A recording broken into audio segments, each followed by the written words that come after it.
Al-Iman TV. Dan ini selalu kami tekankan, ya tulabal ilmi, taqullah, takutlah pada Allah.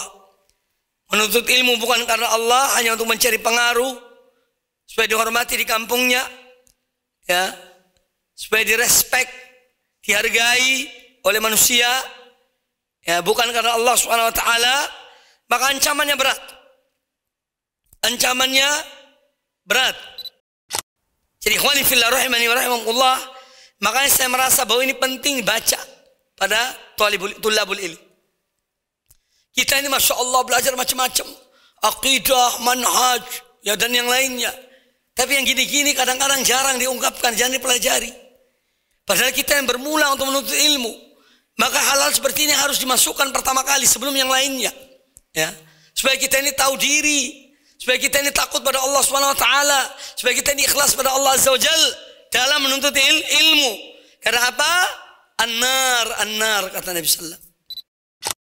Assalamualaikum warahmatullahi wabarakatuh. Innal hamdalillah nahmaduhu wa nasta'inuhu wa nastaghfiruh wa na'udzu billahi min shururi anfusina wa min sayyiati a'malina. May yahdihillahu fala mudilla lahu wa may yudlil fala hadiya lahu. Asyhadu an la ilaha illallah wahdahu la syarika lahu. أشهد أن محمدا عبده ورسوله يا أيها الذين آمنوا اتقوا الله حق تقاته ولا تموتن إلا وأنتم مسلمون يا أيها الناس اتقوا ربكم الذي خلقكم من نفس واحدة وخلق منها زوجها وبث منهما رجالا كثيرا ونساء واتقوا الله الذي تساءلون به والأرحام إن الله كان عليكم رقيبا يا أيها الذين آمنوا اتقوا الله وقولوا قولا سديدا يصلح لكم أعمالكم ويغفر لكم ذنوبكم ومن يطع الله ورسوله فقد فاز فوزا عظيما. أما بعد فإن أحسن الحديث كتاب الله وخير الهدى هدى محمد صلى الله عليه وآله وسلم وشر الأمور محدثاتها وكل محدثة بدعة وكل بدعة ضلالة وكل ضلالة في النار. Ikhwani fillah, kaum muslimin, kaum muslimat rahimani wa rahimakumullah. Alhamdulillah pada kesempatan yang baik ini kita kembali bertemu dalam pembahasan Kitabul Ilm dari kitab At-Tarhib Sahih Targhib wa Tarhib yang ditulis oleh Imam Al-Mundhiri rahimahullah taala dan dikeluarkan hadis-hadis dhaifnya oleh Syekh Al-Albani rahmatullah alaih. Lalu beliau menamakan kitab ini dengan Sahih At-Targhib wa Tarhib. Baik, pembahasan kita yang terakhir sampai pada hadis yang ke-104. Hadis derajatnya hasan dari Abdullah bin Busur radhiyallahu anhu qala laqad sami'tu haditsan mundhu zaman. Sungguh aku telah mendengar sebuah hadis sejak lama. Jadi mundu zaman artinya sejak lama. Idza kunta fi qaumin, yang bunyinya adalah apabila Anda berada pada suatu kaum, isyrina rajulan au aqalla au aktsara, jumlah kaum itu 20 atau lebih sedikit dari 20 atau lebih banyak dari 20. Fatasaffahta wujuhahum, lalu engkau mencermati wajah mereka satu persatu, orang-orang yang berkumpul itu. Falam tara fihim rajulan yuhabu fillahi azza wa jal, lalu kamu tidak dapati di antara orang-orang itu seorang yang dia itu harismatik, seorang yang dia berwibawa, ya, dia disegani karena Allah Azza wa Jalla. Fa'lam annal amra qad raqqa, maka ketahuilah bahwa urusan mereka, perkara mereka adalah perkara yang yakni ringan, lemah, dhaif. Nah, ini menunjukkan apa yang disebutkan di dalam hadis yang sebelumnya, ya, pada hadis nomor 99, al-barakatu ma'al akabirikum. Keberkatan itu kalau kalian selalu dengan orang-orang yang lebih dewasa, orang-orang yang lebih tua dari kamu sekalian. Ini adalah nasihat atau peringatan dari Nabi alaihissalam. Ya, maka dari itu apa yang beliau ucapkan ini adalah benar, hak. Ya, la yantiqu anil hawa in huwa illa wahyu yuha. Beliau tidak menyampaikan dengan hawa nafsunya, tapi apa yang beliau sampaikan adalah wahyu yang diwahyukan kepada beliau. Baik, kita lanjutkan. Yaitu at-tarhib min ta'allumil ilmi li ghairi wajhillahi ta'ala. Tarhib ini peringatan, wanti-wanti, ya supaya kita ini berhati-hati. Ini tahdzir dari Nabi sallallahu alaihi wasallam kepada setiap orang yang menuntut ilmu, ya, dan dia menuntut ilmu li ghairi wajhillah, bukan karena wajah Allah, tapi yang diinginkannya adalah selain itu. Entah itu harta, entah itu jabatan, entah itu kehormatan, ya, atau yang lainnya. Intinya selain dari wajah Allah subhanahu wa ta'ala. Dan itu macam-macam. Jadi tarhib, itu peringatan supaya kita ini waspada dari mempelajari ilmu bukan karena Allah subhanahu wa ta'ala. Dan ini selalu kami tekankan. Ya tulabal ilmi, taqullah, takutlah pada Allah. Menuntut ilmu bukan karena Allah, hanya untuk mencari pengaruh, supaya dihormati di kampungnya, ya, supaya direspek, dihargai oleh manusia, ya, bukan karena Allah Subhanahu wa taala, maka ancamannya berat. Ancamannya berat. Qala al-Mundhiri rahimahullah taala, an Abi Hurairah radhiyallahu anhu qala, dari Abu Hurairah radhiyallahu anhu beliau berkata, qala Rasulullah sallallahu alaihi wasallam, Rasulullah sallallahu alaihi wasallam bersabda, man ta'allama ilman mimma yubtagha bihi wajhullahi ta'ala, barang siapa yang mempelajari ilmu yang mana dengan ilmu itu diharapkan wajah Allah taala, la yata'allamuhu illa liyusiba bihi ardan minad dunya, tidaklah dia mempelajarinya kecuali untuk mendapatkan bagian dari dunia. Ardan artinya hadzan minad dunya, nasiban minad dunya. Ya, tidaklah dia belajar kecuali untuk mendapatkan bagian dari dunia ini. Ya, lam yajid arfal jannati yaumal qiyamah. Maka orang yang demikian itu tidak akan merasakan harumnya surga, baunya surga pada hari kiamat kelak. Para ulama menyebutkan tentang hadis ini, lam yajid, dia tidak akan merasakan bau surga pada hari kiamat kelak. Ini adalah mubalaghah fi tahrimil jannah lahu. Jadi betul-betul satu ungkapan yang luar biasa, ya, tingkatannya, ketinggian bahasanya, ya, dalam hal mengharamkan orang itu dari surga. Tahrimil jannah untuk orang itu. Lianna man lam yajid riha syai' la yatanawaluhu. Ya, la yatanawahu qat'an. Orang yang tidak merasakan bau sesuatu, berarti tidak mungkin dia mendapatkan sesuatu itu. Baunya saja tidak. Ya, baunya saja tidak. Apalagi bendanya. Ya, la yatanawaluhu qat'an. Wa hadha mahmulun ala annahu yastahiqqu annahu la yadkhulu awwalan.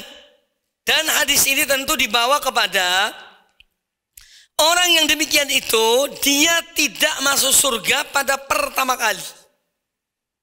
Ya, pada pertama kali. Thumma amarahu ila Allah Allah, tsumma amruhu ila Allah Ta'ala. Kemudian perkara orang itu diserahkan pada Allah Subhanahu wa Ta'ala. Dan di hadis yang pertama dalam kitab Al-Ikhlas, ya, tentang orang yang tidak ikhlas dalam menuntut ilmu, itu adalah orang-orang yang pertama kali dinyalakan api neraka. Maka bagaimana mungkin dia pertama kali masuk surga? Ya. Dalam hadis juga dari Abu Hurairah radhiyallahu anhu disebutkan di sini, wa rajulun ta'allamal ilma. Ini tentang inna awwalan nasi yuqda yaumal qiyamati. Sesungguhnya orang-orang pertama yang diputuskan oleh Allah pada hari kiamat kelak, pertama orang mati syahid, ya, yang dia itu berperang di jalan Allah. Kemudian yang kedua, wa rajulun ta'allamal ilma wa 'allamahu. Dan seorang yang dia belajar ilmu dan dia mengajarkan ilmu itu kepada orang lain. Wa qara'al Qur'ana, dan dia membaca Al-Qur'an. Fa utiya bihi, maka dia di hari kiamat kala dipanggil, dihadirkan, didatangkan. Fa arrafahu ni'amahu, maka Allah ingatkan kepada dia tentang nikmat-nikmat Allah berikan dulu ketika di dunia. Fa arafaha, maka dia mengetahuinya, dia mengakuinya tentang nikmat-nikmat itu. Kemudian Allah bertanya pada orang itu, fama amilta fiha, dari nikmat yang aku berikan pada engkau, apa yang kamu lakukan terhadap nikmat tersebut? Kata orang itu, ta'allamtul ilma 'allamtuhu, aku belajar ilmu dan aku ajarkan ilmu pada orang lain. Wa qara'tu fikal Qur'an, dan aku membaca Al-Qur'an karena engkau ya Allah. Kadzabta, kata Allah SWT, kamu dusta, kamu itu bohong. Walakinnaka ta'allamta liyuqal 'alimun, akan tetapi kamu belajar supaya mendapat gelar seorang alim, supaya dikatakan orang ini alim. Wa qara'tal Qur'an liyuqal huwa qari, dan engkau membaca Al-Qur'an supaya dikatakan kamu seorang qari, pembaca Al-Qur'an yang bagus. Faqad qila, itu semua sudah disebutkan ketika di dunia. Faqad qila, jadi sudah dikatakan pada kamu di dunia itu bahwa kamu orang alim, kamu pembaca Al-Qur'an yang hebat, ya. Tsumma umira bihi fasuhiba ala wajhihi hatta ulqiya finnar, kemudian diseret orang itu dari wajahnya dan dilemparkan dalam api neraka. Jadi ancaman, ya, bagi orang-orang yang menuntut ilmu bukan karena Allah Subhanahu wa Ta'ala. Peringatan bagi kita semuanya, bagi tulabul ilmi ini terutama, agar luruskan niat kita. Ya, jangan ingin mencari popularitas. Banyak orang yang punya popularitas lebih dari kita. Tidak usah nyari popularitas itu, tidak ada gunanya. Kalau mau popularitas, keluar di jalan telanjang, akan dikenang orang. Oh ya, fulan ini masya Allah yang terkenal. Ya, tidak usah dengan jalan-jalan seperti ini. Ya, jadi keikhlasan dalam menuntut ilmu. Jangan untuk mencari popularitas atau mencari harta. Harta akan datang pada anda. Kalau seorang itu ikhlas karena Allah Azza wa Jalla, dunia akan datang dalam keadaan dihina kepadanya, ya, menyerahkan dirinya kepada orang tersebut. Kehormatan pun demikian. Seorang yang berilmu dan ikhlas karena Allah, dia tawadhu, dia hiasi dirinya dengan ilmu. Dari ilmu yang dimilikinya dengan tawadhu, dia hiasi diri dengan tawadhu, tidak sombong, tidak angkuh. Kehormatan akan datang kepadanya. Orang akan memuliakannya, tidak usah dicari, ya. Jangan gila hormat, ya. Orang gila hormat itu ada gilanya dikit, ya. Senang dihormati, oh berarti tidak beres orang ini. Ya. Kalau ada orang gila hormat, kalau dihormati luar biasa senangnya, oh berarti tidak beres, ada sakit jiwa. Entah dia sadari atau tidak. Maka tidak usah mencari kehormatan. Orang yang mulia dengan ilmu, atau orang yang berilmu, dia akan dimuliakan oleh Allah. Dan Allah akan menanamkan pada hati hamba-hambanya untuk menghormati orang itu, untuk memuliakan orang tersebut. Makanya ulama-ulama kaum muslimin, mereka adalah orang-orang yang terhormat, yang dimuliakan. Mereka didoakan. Ulama-ulama hadis, ulama-ulama fikih sampai hari ini. Karena mereka berbuat karena Allah Subhanahu wa Ta'ala. Ilmu mereka barokah, ya. Mereka tidak mencari dunia. Bahkan mereka yang mengeluarkan harta mereka, tenaga mereka, pikiran mereka untuk mendapatkan ilmu. Makanya ilmu mereka barokah, berkah, diberkahi oleh Allah Subhanahu wa taala. Jadi ikhwani fillah rahimani wa rahimakumullah, bahwa hadis ini adalah ancaman bagi orang-orang yang menuntut ilmu bukan karena Allah Subhanahu wa taala, tetapi karena dunia. Liyusiba bihi aradan minad dunya. Artinya hadzan minad dunya. Baik itu berupa malan, atau jahan, atau ghairu dzalik. Baik itu harta atau kehormatan atau yang lainnya. Dari hal-hal duniawi. Kemudian disebutkan wa taqaddama hadits Abi Hurairah radhiyallahu an, dan sudah disebutkan yang sudah saya bacakan tadi ya, tentang ancaman orang yang pertama-tama dimasukkan dalam neraka. Orang yang dermawan ya, orang yang jihad di jalan Allah, dan orang yang menuntut ilmu. Tiga orang ini awal ma tus'ar bin nar, yang pertama kali dinyalakan api untuk mereka, artinya dibakar, yaitu mereka, waliyadzubillah. Jadi bukan hal yang main-main masalah ini ya. Fannar an-nar, akan kita dengar hadis berikutnya ini. Wa ruwiya an Ka'ab bin Malik radhiyallahu anhu qala, dan diriwayatkan dari Ka'ab bin Malik radhiyallahu anhu, beliau berkata, sami'tu Rasulullah sallallahu alaihi wasallam yaqul, aku mendengar Rasulullah SAW bersabda, man talabal ilma liyujariya bihil ulama'a, barang siapa yang dia menuntut ilmu untuk dia berdebat dengan ilmunya itu terhadap para ulama. Liyujariya ya, yujariya artinya yujadila ya, yudhhir ilmahu ilan nas riya'an wa sum'atan. Jadi dia ingin untuk menunjukkan ilmunya kepada manusia ya, karena riya dan sum'ah, supaya dilihat orang kemudian dipuji, atau didengar kemudian dipuji oleh manusia. Jadi man talabal ilma liyujariya bihil ulama'a, barang siapa menuntut ilmu untuk dia berdebat, untuk dia munculkan atau untuk dia tampakkan keilmuannya karena riya dan sum'ah, dia tampakkan atau berdebat dengan para ulama. Au liyumariya bihis sufaha, yumari artinya yujadil, yumari yujadilu, al-mira al-jidal, artinya maro yumari ya, mumarotan wa miraan, itu fiilnya, tasrifnya. Wa auli yumariya bihi sufaha, atau dia ingin untuk berjidal ya, berdebat dengan orang-orang bodoh, orang jahil ya, yani orang-orang yang lemah akalnya, du'afaul uqul, sufaha itu ya. Wa yasrifa bihi wujuhan nas ilaih, dan tujuan dia menuntut ilmu itu adalah untuk dia memalingkan wajah-wajah manusia kepadanya, sehingga perhatian orang hanya kepadanya, lalu orang-orang meninggalkan ulama-ulama yang lainnya. Kalau itu tujuannya, apa balasannya? Adkhalahullahu nar, Allah masukkan dia ke dalam neraka ya. Ilmu ini sebetulnya yang membawa ke surga, sebagaimana sabda Nabi alaihissalam ya, man salaka tariqan yaltabisu fihi ilman sahalallahu lahu bihi tariqan ilal jannah. Para siapa menempuh satu jalan untuk dia menuntut ilmu, mencari ilmu, maka Allah mudahkan baginya jalan menuju surga.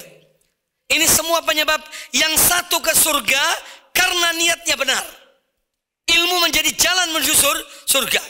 Yang satu menuju neraka karena niatnya yang tidak benar ya. Jadi kembali kepada hati. Oleh karena itu perbaiki hati kita ya ikhwah. Kalian akan berdakwah di jalan Allah, kalian akan menuntut ilmu atau mengajarkan ilmu kepada manusia. Yang pertama dikoreksi hati Anda. Apa tujuannya? Apa niatnya? Kalau kamu niat karena Allah Azza wa Jalla, Allah akan menolong kalian. In tansurullaha yansurkum. Ini keyakinan loh ini. Bukan sekedar ceramah di saat ini, tidak. Ini realita. Ulama-ulama besar yang mereka ikhlas karena Allah Azza wa Jalla, Allah menolong mereka. Ya. Maka luruskan niat-niat kita semuanya. Ya. Luruskan niat kita. Supaya apa? Betul-betul ikhlas karena Allah Subhanahu wa taala. Ancamannya adalah an-nar, api neraka. Ya, api neraka, azab Allah Azza wa Jalla. Tidak ada orang mampu dengan azab tersebut. Nah, sini pentingnya keikhlasan di dalam menuntut ilmu dan di dalam mengajarkan ilmu. Kemudian hadis Jabir bin Abdullah radhiyallahu anhu qala Rasulullah sallallahu alaihi wasallam, Rasulullah sallallahu alaihi wasallam bersabda, la ta'allamu al-ilma. Ini la an-nahiyah.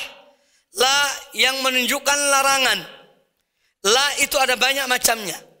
Ada la an-nafiyah yang menafikan sesuatu. Ana la adhabu ilal madrasati li'anni marid. Saya tidak pergi sekolah karena sakit. Ngerti? Itulah apa namanya? La an-nafiyah. Apa pekerjaan la an-nafiyah? Tarfa'u al-fi'il al-mudhari. Dia menjadikan fi'il mudhari itu marfu. La yang kedua, la an-nahi, la an-nahiyah. La yang tugasnya untuk melarang. Ya, la tadhhab. Jangan kamu pergi. Ya, fungsinya apa? Pekerjaannya apa? Mensukunkan fi'il mudhari. Fi'il mudhari disukunkan. La tadhhab. Kalau jama' la tadhhabu. Kalau dua la tadhhaba. Nunnya hilang. Itulah an-nahiyah. Tugasnya, fungsinya adalah untuk mensukunkan fi'il mudhari. Fi'il mudhari yang sahih akhir. Nanti belajar di nahwu. Yang ketiga adalah an-nafiyah lil jins. La an-nafiyah lil jins. La yang menafikan satu jenis.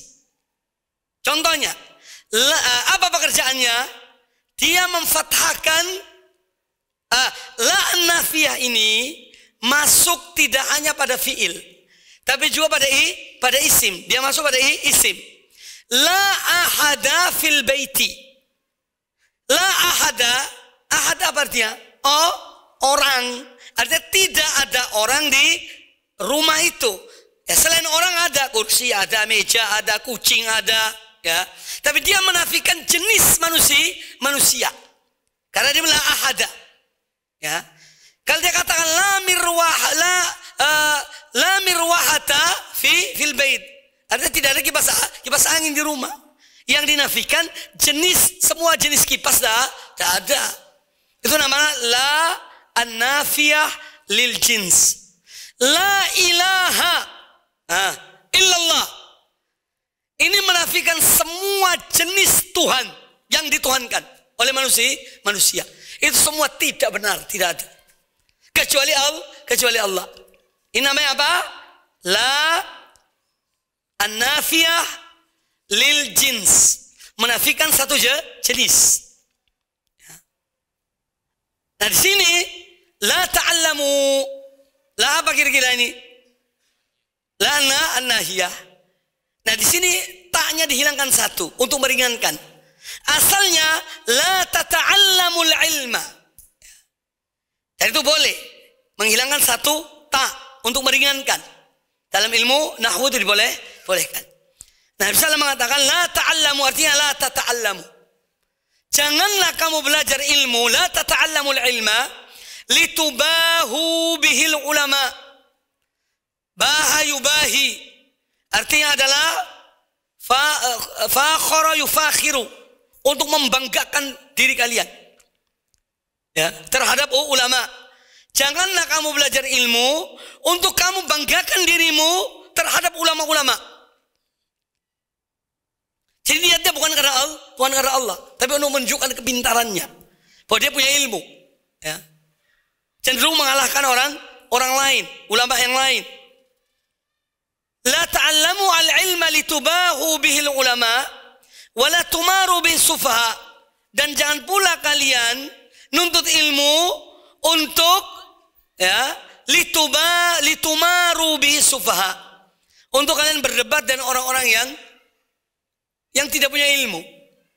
Sufaha artinya du'afaul uqul, Sufaha itu orang-orang yang lemah akalnya. Di debat, yang tidak bakal bisa jawab. Orang yang lemah akalnya suruh debat, tidak bakal bisa. Tapi nanti orang itu kagum pada dia. Waduh, Masya Allah ya, fulan itu pinter orangnya. Di mana-mana pinter orangnya. Karena memang orangnya bodoh. Ya. Lah orang kayak gitu diajak debat. Ya. Berarti ada tujuan lain. Makanya Nabi SAW melarang. Wala tumaru bisufaha. Jangan kamu menuntut ilmu untuk kamu berdebat dengan du'afaul uqul. Dan orang-orang yang lemah akalnya. Ya. Wala takhayyaru bihil majalis. Dan jangan pula kamu menuntut ilmu untuk kamu memilih majelis-majelis. Jadi artinya ada orang-orang terpandang yang datang di majelisnya. Ya. Wala tatakayyaru bihi al-majalis. Faman fa'ala dzalika fannar, kata Nabi sallallahu. Barang siapa mengerjakan hal itu, maka api itu ancamannya. Jadi ikhwani fillah rahimani wa rahimakumullah. Makanya saya merasa bahwa ini penting baca pada tulabul ilm. Kita ini Masya Allah belajar macam-macam. Aqidah, manhaj, ya dan yang lainnya. Tapi yang gini-gini kadang-kadang jarang diungkapkan, jangan dipelajari. Padahal kita yang bermula untuk menuntut ilmu. Maka hal-hal seperti ini harus dimasukkan pertama kali sebelum yang lainnya. Ya. Supaya kita ini tahu diri. Supaya kita ini takut pada Allah SWT. Supaya kita ini ikhlas pada Allah Azza wa Jal. Dalam menuntut ilmu. Karena apa? An-nar kata Nabi sallallahu. Ya, api neraka ancamannya. Kemudian hadis yang berikutnya. Wa ruwiya an Ibnu Umar radhiyallahu anhuma anna an-nabiy sallallahu alaihi wasallam qaal. Diriwayatkan dari Abdullah bin Umar. Dari Nabi sallallahu alaihi wasallam beliau bersabda, man talabal ilmi liyubahiya bihil ulama. Barang siapa yang menuntut ilmu untuk dia menandingi, membanggakan dirinya terhadap ulama-ulama yang lainnya. Wa yumariya bihi sufaha, dan tujuannya untuk dia berdebat dengan orang-orang yang lemah akalnya. Au liyasrifa wujuhan nasi ilaih, atau dia tujuan agar manusia untuk memalingkan wajah-wajah manusia kepadanya. Ya. Sehingga manusia meninggalkan orang lain. Tapi semua wajah menuju kepadanya. Liyasrifa bihi wujuhan nas ilaihi fahuwa finnar. Maka dia di api neraka. Hadis sahih li ghairihi. Sebutkan di sini ayatlubuhu biniyati, tujuan dia menuntut ilmu niatnya adalah tahsil al-mal wal jah, untuk mendapatkan harta dan kehormatan. Wa iqbalil amah alaih, dan dia berharap orang-orang awam semua menghadap kepadanya. Ya. Itu tujuannya. Maka apa ancamannya? Fahuwa finnar. Maka dia di dalam neraka. Kemudian hadis yang berikutnya. Wa ruwiya an Abi Hurairah radhiyallahu anhu qaal, dan diriwayatkan dari Abu Hurairah radhiyallahu anhu, beliau berkata, qala Rasulullah sallallahu alaihi wasallam, Rasulullah sallallahu bersabda, man ta'allama al-ilma liyubahiya bihi al-ulama wa yumariya bihi sufaha wa yasrifa bihi wujuhan nas adkhalahu Allahu jahannama. Ini redaksi yang terakhir beda. Kalau yang pertama tadi fahuwa finnar, ya, fahuwa finnar. Yang sebelumnya lagi fannar. Ya, ini bentuk-bentuk ancaman. Semua ancamannya api neraka. Itu ancamannya. Barang siapa belajar ilmu untuk dia membanggakan dirinya terhadap para ulama, atau untuk dia berdebat dengan orang-orang yang lemah akalnya, atau dia memalingkan wajah manusia kepadanya, maka apa ancamannya? Adkhalahu Allahu jahannama. Maka Allah akan masukkan dia ke dalam neraka Jahannam. Semua ini ancamannya adalah api neraka. Kemudian hadis yang berikut yang terakhir dalam bab ini, wa an Ibnu Mas'ud radhiyallahu anhu qaal, dan dari Abdullah bin Mas'ud radhiyallahu anhu beliau berkata, kaifa bikum idza labisatkum fitnatun, bagaimana keadaan kalian nanti jika kalian telah terliputi oleh fitnah. Ya, fitnah macam-macam fitnah, ujian. Ya. wa yarbu fiha as-saghir, yang mana anak kecil itu menjadi besar, tumbuh, roba yarbu tumbuh, bertumbuh. Tiga, yang mungkin Anda belajar segitiga, ambil penggaris. Ya, itu artinya harokatnya bisa tiga. Hanya saja penggunaannya kadang-kadang ada satu harokat tertentu yang lebih banyak digunakan. Ya. Ini dalam ilmu tentang bahasa. Wad-dalalati alal khair atau wad-dilalati alal khair, dan anjuran untuk menunjukkan kepada kebaikan. Karena Nabi SAW mengatakan khairun nasi anfa'hum linnas, aw man dalla ala khairin falahu mislu ajri fa'ilihi.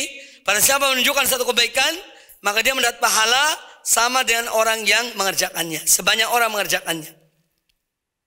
Nah, oleh karena itu Nabi alaihissalam orang yang paling banyak pahala Rasulullah SAW, Sayyidul Khalqi sallallahu alaihi wasallam. Karena beliau yang mengajarkan kebaikan pada umat ini. Miliaran umat Islam mengamalkan amalan sholat, puasa, zakat, haji. Setiap yang mereka amalkan, Rasulullah SAW mendapat bagiannya. Alaihi salatu wassalam. Karena beliau pertama kali mengajarkan ilmu yang bermanfaat kepada umat ini. Maka setiap yang kita amalkan, itu di pahala Rasulullah dapat. Ya tidak usah ngirim Al-Fatihah ila hadratin Nabi Al-Fatihah, tidak perlu. Baca Al-Fatihah waktu sholat, setiap rakaat nyampe pahalanya kepada Rasulullah sallallahu alaihi wasallam. Tidak usah dikirim. Allah yang memberikan, Allah yang menyampaikan. Puasa kita, sholat kita, ibadah kita, semua pahala yang kita dapat, beliau pun mendapatkannya, dan dengan tidak mengurangi pahala pelaku perbuatan yang baik itu. Makanya Rasulullah SAW, yang orang yang sangat mulia, ya Sayyidul Khalqi disebut, ya sebagai penghulu, ya semua ciptaan Allah Subhanahu wa taala, semua hamba-hamba Allah Subhanahu wa taala. An Abi Hurairah radhiyallahu anhu qala, dari Abu Hurairah radhiyallahu anhu beliau berkata, qala Rasulullah sallallahu alaihi wasallam, Rasulullah SAW bersabda, inna mimma yalhaqul mu'mina min amalihi wa hasanatihi ba'da mautihi ilman 'allamahu wa nasyarahu. Di antara apa-apa yang nanti akan sampai kepada seorang mukmin dari amal kebaikannya di dunia ini sesudah dia meninggal, apa yang akan sampai pada orang itu, pada orang mukmin tersebut, ilman 'allamahu wa nasyarahu, yaitu ilmu yang dia ajarkan dan dia sebarkan kepada manusia. Dia mendapatkan pahalanya. Ya. Yang kedua, wa waladan sholihan tarokahu, anak soleh yang dia tinggalkan, anak yang soleh. Karena dia mendidik mereka, mengajarkan mereka kebaikan, mengajarkan tauhid, mengajarkan sunnah, mengajarkan akhlak. Jadi anak-anak yang soleh yang baik ini termasuk ya amal-amal anak-anaknya sampai kepada orang tuanya. Tidak pakai ngirim. Sampai, karena dia mendidik anak-anak yang soleh. Au mushafan warrathahu, atau mushaf Al-Quran yang dia wariskan. Punya duit, kebetulan ada rezeki, beli Al-Quran 10 biji misalnya, ya kemudian datangi pondok yang ada tahfidzul Quran, dikasih, ya supaya diamalkan, dibaca Quran itu, atau taruh di masjid. Nah ini pahalanya mengalir. Ya. Selama orang membaca Al-Quran itu, dia mendapatkan pahala. Au mushafan warrathahu. Kemudian yang berikutnya yang keempat, au masjidan banahu, atau masjid yang dibangunnya. Dan dalam hal ini tidak mesti orang itu bangun masjid dengan semua uangnya. Walaupun dia menyumbang sedikit dari hartanya untuk masjid dan dibangun masjid itu, maka dia tetap mendapat pahala dari sumbangannya itu. Jadi tidak mesti seorang harus membangun utuh satu masjid. Kalau dia mampu, alhamdulillah, ya. Tapi kalaupun dia tidak mampu, dia tapi tetap menyumbang walaupun sedikit, dia ikhlas karena Allah Azza wa Jal, maka dia mendapatkan pahala ya jariyah selama masjid itu masih dimanfaatkan, digunakan untuk sholat. Kemudian yang berikutnya yang kelima, au baitan libnis sabil banahu, atau dia membangun rumah untuk para musafir. Ya dia mungkin cukup hartanya, ya kemudian dia bangun rumah, ya kemudian rumah itu untuk para musafir. Ada orang datang dari luar kota, mungkin tidak bisa nginap, tidak punya duit, tidak punya ini, dipersilakan di rumah itu. Ya, ini dahulu banyak rumah orang musafir ada di negeri-negeri Islam. Sekarang ini berkurang memang, berubah menjadi hotel sekarang itu. Ya. Kalau dulu itu ada beberapa kota-kota, hatta di Indonesia, di beberapa kota-kota besar ada rumah-rumah untuk para musafir. Ya, tidak mengut duit. Tapi sekarang zaman berubah. Ya, dia berubah jadi hotel. Ya. Oleh karena itu, ini satu amal yang mulia. Ya, seorang mendapatkan pahala kalau dia membangun rumah libnis sabil untuk orang musafir. Au nahra najrah. Yang keenam, atau sungai yang dialirkan. Dia menggali, ya, saluran air. Orang bisa mengambil manfaat dari airnya untuk menanam, untuk meminum. Ya, ini dia mendapat pahala. Au sadaqatan akhrajaha min malihi fi sihhatihi wa hayatihi. Atau sedekah yang dikeluarkannya dari hartanya, dari keringatnya. Ya. Dalam kondisi sehat dan ketika dia hidup dalam keadaan sehat. Ini keutamaan orang memberi sedekah di saat dia dalam keadaan sehat walafiat. Kalau ada orang sakit kemudian mengeluarkan sedekah, itu ada pamrihnya mesti, ya. Apa pamrihnya? Supaya sembuh. Doakan ya, aku ini sakit, ya doakan supaya sembuh. Ini sedekahnya. Lah kan ada pamrihnya kan? Iya. Tapi kalau seorang sehat walafiat, dia punya harta, kerja dari keringatnya, dia kemudian memberikan sedekah. Ya. Ini yang menjadi amal jariah. Jadi amal jariah. Jadi kalau seorang memberikan sedekah di saat dia sakit, ya tidak heran. Makanya ketika Nabi SAW ditanya, ayu sadaqah afdal, sedekah apakah yang paling afdal? Kata Nabi SAW, anta sadaqah wa anta sahihun syahihun takhshal faqra wa ta'mulul ghina wa takhshal faqra. Sedekah yang paling mulia yang kamu keluarkan di saat kamu dalam keadaan sehat walafiat. Kemudian dalam keadaan syahih. Syahih itu pelit plus tamak. Itu syahih, ya. Lain dengan pelit, bakhil, ya. Bakhil itu adiknya syahih. Syahih itu orangnya pelit, ya, dan tamak. Tamak mau, ya. Tapi dia tidak mau keluarkan. Itu syahih. Anta sahihun, syahihun, dalam keadaan sehat, dalam keadaan rakus dan harta, dan pelit untuk mengeluarkan harta. Kemudian tahsyal faqra wa ta'mulul ghina. Kamu dalam keadaan takut akan miskin dan mengharapkan menjadi kekayaan. Itu sedekah yang paling afdal.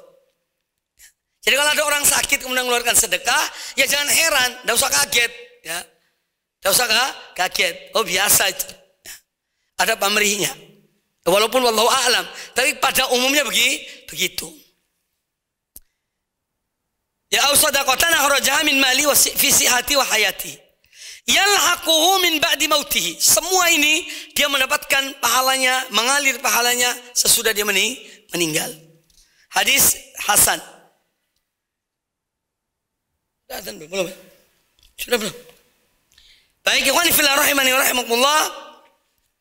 Semoga hadis-hadis Nabi SAW ini ya betul-betul memberikan dorongan pada kita untuk kembali meluruskan niat-niat kita dalam menuntut ilmu, dalam belajar ilmu, baik itu di sekolah atau datang ke masjid, dalam majelis ilmu untuk menuntut ilmu, agar benar-benar seorang mengikhlaskan niatnya semata-mata karena Allah Subhanahu wa ta'ala. Dan ketika seorang dia ikhlas dalam menuntut ilmu, tetap kembali kepada Allah Ta'ala. Artinya itu taufik dari Allah, sehingga dia itu ikhlas, ya. Maka jangan kemudian dia banggakan dirinya. Aku alhamdulillah, aku ini ikhlas. Itu juga dari Allah Subhanahu wa ta'ala. Maka semua kembali kepada Allah Subhanahu wa ta'ala, ya. Oleh karena itu, ya, al-fadlu lillah. Semua keutamaan adalah dari Allah Subhanahu wa ta'ala. Maka bersyukur kepada Allah Azza wa Jalla. Dan kita semoga jadi hamba-hamba Allah yang banyak bersyukur, ya, agar kita ya mendapatkan balasan yang besar di sisi Allah Subhanahu wa ta'ala. Sini ada pertanyaan sebelum saya menutup kajian ini. Ustadz, jika kita menyumbang Al-Quran ke salah satu masjid, qadarullah Al-Quran itu tidak pernah dibaca oleh penghuni masjid, apakah ada pahala yang mengalir kepada kita? Sebetulnya ini ya, saya bertanya kepada orang yang bertanya ini, ya, apakah orang ini duduk 24 jam jaga Qurannya? Hah? Jadi dia berikan mushaf Quran dikasih sama duduk nunggunya ada yang baca apa enggak? Ya kita kadang-kadang enggak tahu Quran itu dibaca. Kalaupun misalnya Quran tidak dibaca, seorang tetap dapat pahala, ya. Yang penting kita melaksanakan apa yang disebutkan oleh Nabi sallallahu alaihi wasallam, ya. Adapun selebihnya serahkan pada Allah taala. Jadi yang pertama, kita tidak usah menjaga, duduk jaga untuk orang berquran aku dibaca apa tidak. Yang kedua, bahwa ketika kita memberikan kepada masjid, Allah sudah tahu, ya, niat kita untuk apa. Kita ingin pahala, kita ingin mendapatkan ganjaran dari Allah Subhanahu wa taala. Dan Allah tidak menyelisih janjinya. Pasti Allah akan memberi balasan. Jadi jangan khawatir dengan satu amal kebaikan yang dilakukan oleh seorang hamba. Kita yakin pada Allah Azza wa Jalla, innallaha la yudhi'u ajral muhsinin. Sesungguhnya Allah tidak menyia-nyiakan pahala bagi orang-orang yang berbuat kebaikan. Saya kira cukup, mudah-mudahan bermanfaat. Aku qouli hadza. Kelihatan ini terakhir ya? Apa masih ada lagi kajian? Apa tetap seperti biasa? Terakhir. Baik, ya insyaallah kita ketemu lagi ba'dal utlah, ya, setelah ijazah kita lanjutkan masih pada keutamaan atau bab tentang keutamaan ilmu. Demikian kajian kita pada kesempatan yang baik ini. Jazakumullah khairan wa barakallahu fikum. Ya nas'allah an yataqabbal minna wa minkum jami'an. Allahumma qsim lana min khasyatika ma tahulu bihi bainana wa baina ma'asik, wa min ta'atika ma tuballighuna bihi jannatak, wa min al-yaqini ma tuhawwinu bihi alaina masa'ib ad-dunya. Allahumma matti'na bi asma'ina wa absarina wa quwwatina ma ahyaytana waj'alhu al-waritha minna waj'al tha'rana ala man zalamana wansurna ala man adana wa la taj'al musibatana fi dinina wa la taj'al ad-dunya akbar hammina wa la mablagha ilmina wa la tusallit alaina man la yarhamuna. Itu salah satu doa yang dibaca oleh Nabi sallam ketika menutup majelisnya. Aku qouli hadza wa sallallahu wasallam wa baraka ala nabiyina wa ala alihi ajma'in. Assalamualaikum warahmatullahi wabarakatuh. Dukung channel kami dengan like, subscribe, dan aktifkan notifikasi agar kamu tidak ketinggalan video-video menarik lainnya.